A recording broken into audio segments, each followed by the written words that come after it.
4,000 COVID-19 cases daily. This dangerous level is not too far off after the holidays, says the OCTA research team. 4,000 is actually a very critical number because last time we went to MECQ, we were at 2,000 cases per day in Metro Manila. So we don't want to reach that level, obviously. The health department already sees an increase in infections in various cities in the country, especially in the National Capital Region. There has been a continuous growth of cases in Metro Manila, signaling the start of a surge.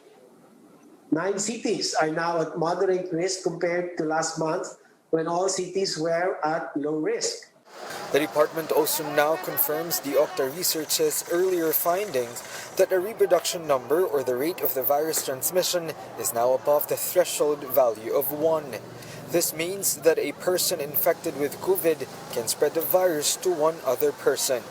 The health agency attributes this to the increased mobility of the public during the holidays, coupled with poor compliance to minimum health standards. Although people are seen wearing masks, it is very clear that physical distancing rules are not being followed anymore. Also, crowding affects ventilation.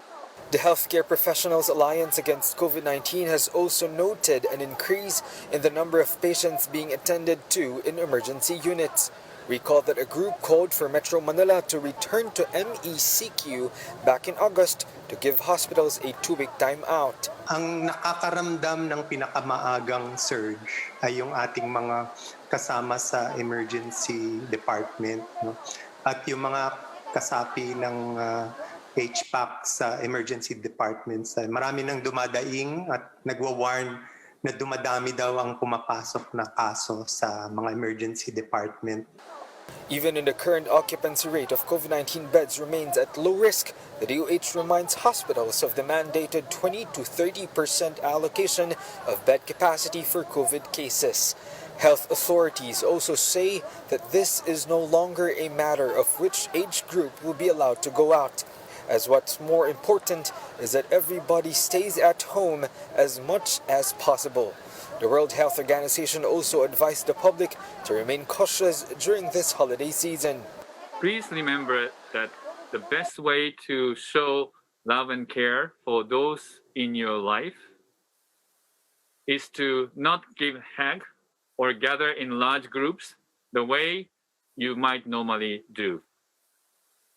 I know this is difficult, but for now, we must keep making the choices that will reduce transmission of the virus and protect our families and our communities. Dr. Kasai says the Western Pacific region currently accounts for 1% of confirmed COVID-19 cases and deaths across the globe. But this does not warrant anyone to be complacent. For News 5, Greg Gregorio, we are One News.